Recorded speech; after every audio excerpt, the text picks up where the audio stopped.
కడతాం సార్ 2 రోజులు సార్. లేదు సార్ డబ్బులు రాలేదు. 2 రోజులు సార్ కడతాం. ఈ ఫైనాన్స్ యాప్ రోజు సతాయిస్తున్నాడు. ఏం కథ అర్థం కాలేదప్ప. అక్క కాదు ఏదో ప్లాన్ చేయాలా. మళ్ళీ ఈ ఎనుకోటి లోన్ కట్టే పట్ల. హలో ఏం బా ఏమి నెట్కలే ఏడంటావప్ప? ఈడే గ్రౌండ్ లో వాకింగ్ వచ్చినా ఏం చెప్పు. ఇట్రా ఇటు పెద్ద నిరిగిరి మనం లేదా ఆ మాన కింద ఉన్నాడు. రాపా ఇట్రా. అర్జెంటా? అర్జెంట్ రాపా రా. ఈడ పక్కనే ఉన్నా ఉండు వస్తున్నా. రానే రా. ఏమరా నెట్కలే పొద్దునే కాదా ఇంట్లోకి డైలీ పావుసేరు పాలు ఇస్తాంటావు కదా, ఏం పాలికుండా ఉన్నావు అంటే 2 రోజుల నుంచి? కాదప్పా ఎనుకోటి కంత కట్టలేదని చెప్పి ఎనుకోటిని పట్టుకుపోతే ఎట్లా నువ్వు? ఏంది ఎనుకోటిని పట్టుకున్నావు కదా. ఏంది మాట్లాడతావరా? ఏం తారా తిగడు కూతల కింద కూర్చున్నావా పొద్దునే? కాదప్పా కంత మొన్న ఫోన్ చేసినావు కడతాను 2 రోజులకి అని చెప్పినాను. మళ్ళీ ఎనుకోటి పట్టుకుపోయి ఆడ పెట్టుకుంటే ఎట్లాపా? ఎవరు కట్టేది? కాదురా ఏదో బతుక్కుంటానన్నా అంటే ఫైనాన్స్ కంపెనీలోంచి నీకు ఇప్పించిన ఇప్పించినావు. ఆ విశ్వాసం కూడా లేకుండా పావుసేరు పాలేసేవాడు అది కూడా ఎగరగొట్టినావు. ఫోన్ లేని ఊరినే ఉన్నా. ఇప్పుడు వచ్చి ఈ ఎనగొట్టు పోయిందంటే ఎవడురా ఎవడు? ఎనుగొట్ట లేకపోతే నీకు పావుసేరు పాలు ఎట్లా వస్తుందప్పా? నీ ఎనగొట్టు కనిపించలేదు మరి ఆడ మేసగా పోయింటది చుట్టుపక్కల. లేదప్ప అడవంతా పుడుకున్నాడప్ప. ఆడ అది ఆడ లేదు ఎనుగొట్టు. అది బొమ్మ ఇడితే పొద్దున పోయి సంతకాడికి ఇంటికి వస్తుంది.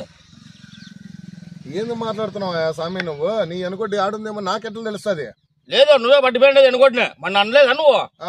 కట్టుకోకుండా డబ్బులు ఎనుగొట్టు పట్టిపోతావు చూడని.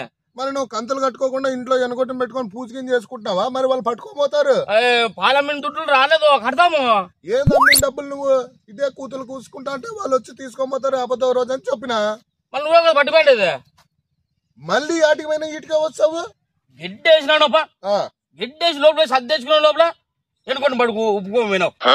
సర్ది కట్టుకొని వచ్చే లోపల నీ దున్నపోత పోయిందని నువ్వు దున్నపోతలాగా అంబా అంబా అంబా అంబా అని అరసాను. కడుపుకి ఏమన్నా అన్నం తింటావా? గోబీ రైస్ తింటావా? కడుపంటయా అంత అన్యాయం జరుగుతుంటే మన కడుపంట ఉండదా? 5 నెలలు 2 రోజులు లేట్ అయిందంటే ఏం మాట్లాడినావు నువ్వు? ఫోన్ చేసి నువ్వు మాట్లాడిన మాటకి కడుపులో మంటలేసింది. మంటలేసి కన్నులో రక్తం కారుతుంది. నీ కడుపు మంట అంటే అది నీకు గ్యాస్ పట్టుకుంటది. ఒక ఈనో వేసుకుంటే పోయేదానికి కూడు తినలేదు, పిల్లం పిల్లలు తినలేదని ఇట్లా తప్పుడు కూతలన్నీ కూర్చున్నావు. ఏదో వేసాను మంచిగా నీకు ఎనగొట్టిచ్చిన దానికి పావుసేరు బాలు అన్న పోయి. లేదంటే నీ కథ చూడ రేపే నీ ఎనగొట్టి మరి పోతుంది. ఎనగొట్టి కావాలంతే. నువ్వేమని చేసుకో నాకు ఎనగొట్టి కావాలా?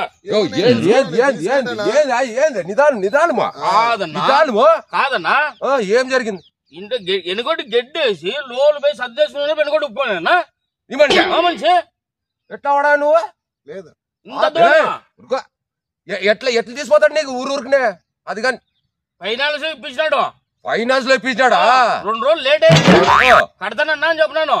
ఇంకొక రోజులు పట్టిపోయినా మనిషి నువ్వు ఏమన్నా ఇంత అధ్వానం మళ్ళా వేసుకొని వాడు ఆ ఎనుగొట్టు పాలు అమ్ముకొని ఆడ హోటల్కేసి ఆ ఎనుగొట్టు పట్టి ఇవన్నీ వద్దు కేసు పెట్టి కేసు పెడతా నీ మీద. ఏంది మాట్లాడుతున్నాను? కేసు గీసు కేసు లేదు చెప్పినాడే తీసిపోతా. నువ్వు కరెక్ట్ కట్టావా? మరి కరెక్ట్ కట్టాడంట. నీకు ఎట్లా తీసిపోతావా నువ్వు? 2 రోజులు లేట్ అయిందన్నా. పాలు పోసిన వాళ్ళు దుడ్లు ఇలేదు కడతానన్నా అని చెప్పినాను. ఎప్పుడు పోయింది అది? పొద్దున పోయింది. నిన్ను పొద్దున ఏం మనిషి నువ్వు? అంటే తీసిపోతానని చెప్పినాడు కదా. చెప్పినాడు ఫోన్ చేసి. అయిపోయింది అంతే. కేసు పెట్టి అంతే. ఏంది మడిసాగు మాట్లాడి ఏంది కేసు చేసుకొని తినేవాడు ఎనుగొట్టి ఎత్తుకుపోతే సమాజం అనుకుంటావా? ఆడ తాడు ఇడిపించుకోబోయి ఆ సేన్లో ఈ సేన్లో మేస్తా ఉంటది అన్నాడు కదా. ఇంత పుడుకన్నా ఇంత పుడుకన్నా ఆడలేదు. ఇంత అధ్వానం అనుకోలేదన్నా. మనుషుల్ని ఇంత అధ్వానం పట్టేకూడదు మీరు. ఏవో సాచి చెప్తాను. చచ్చిపోయిన మా మీద ఒట్టు నాకు ఎంతో ప్రేమ. కానీ నిన్ను ఎనుగొట్టి నేను తిప్పుకోబోలేదు. మనిషి అన్నీ గుండెలు అంతన్నా ఇంతన్నా. ఇప్పుడు కేసు కావాలా నీకు ఎనుగొట్టు కట్టించేది ఇస్తావా? కేసు గీసు కాదబ్బా ఒకటి చెప్తా అయినా ఈ అబ్బకి ఫైనాన్స్ ఇప్పిస్తున్నా కదా దానికోసం డైలీ పాలు పోయిరా అంటే నేను డైలీ పోస్తాండే. మరి ఇంకేమే మొన్న 2 రోజుల నుంచి పొయ్యలేదు ఈడు అనేసి నేను ఎనగొట్టు తీసుకోబోతున్నా మా ఫైనాన్స్ అని ఊరిని తుస్తుండే మాకు అట్లా చెప్పిన అబద్ధమా లేదా చెప్పినాను. మళ్ళీ ఎనుగొట్టు కనపడలే ఏం చేస్తావు? కేసు పెడతావా? ఈ కేసు పెట్టొస్తాను. ఇంత ఇప్పటికైనా ఇది కేసు గినైతే ఫైనాన్స్ వాళ్ళకి తెలుకోకుండా నేను మధ్యలో వ్యవహారం చేసినానా వద్దు నీకు అనుకుంటే కంతలు నేను కట్టుకుంటలేరని ఇటుకల్లి నేను పాలు పోయొద్దు పో. ఎనుగోడు కంతులోడు కడతావు ఆ పిల్లని ఎనుగొడ్డి అడిగి పోయినట్లు ఇప్పుడు ఏడన్నా దొరికితే తీసుకోపోరా నేను చూసుకుంటా పోరా. బుడికిస్తావా? బుడికిస్తా మళ్ళీ ఇది మాట మీద ఉండాలి చూడు. బుడికిస్తా నాకు రేపు కల్లా నా ఎనుగొట్టు నాకు ఉండాలి చూడు. ఇంటి ముందు ఉండాలా? వద్దన్నే ఇంటి ముందు ఉండాలి ఎనుగొడ్డు. ఏందిరా ఇది పొద్దునే ఏందిరా ఎవరు మాకం చూసినాను. ఈ నెనుగొడ్డు ఆటికి పోయింది వీడొచ్చి నన్ను కేసు పెడతా అంటాడు. అది ఆడికి పోయింటదబ్బా. ఆ పక్కన ఎనుగొడ్లది ఉంది ఆడికి ఏమైనా పోయింటదే. ఫస్ట్ ఎత్తుక్కొని వచ్చి ఏదో ఒకటి వ్యవహారం చేయాలప్ప లేట్ అంతే. చూసారు కదా ఈ కాన్సెప్ట్ వచ్చి మరి మన హరీఫ్ అన్నదే. మన హరీఫ్ అన్న కూడా దీంట్లో కొంచెం యాక్టింగ్ చేసిండు చాలా తర్వాత. ఫ్రెండ్స్ అదేవిధంగా మా వీడియో మీకు నచ్చితే లైక్ చేయండి, షేర్ చేయండి, కామెంట్ చేయండి. కాదప్పా స్వామి ఏందా స్వామి ఏదో పాపమని పైన చూస్తే ఎనుగొడ్డు ఎంత తెచ్చి పట్టుకుపోతానని బెదిరిస్తే ఎట్లుంటాం సార్? ఫ్రెండ్స్ చూసారు కదా మీరు మిమ్మల్ని నవ్వించడానికే మా ఈ ప్రయత్నాలు. 10 మందికి షేర్ చేసి పంచుకోండి, నవ్వండి, నవ్వించండి, హ్యాపీగా ఉండండి.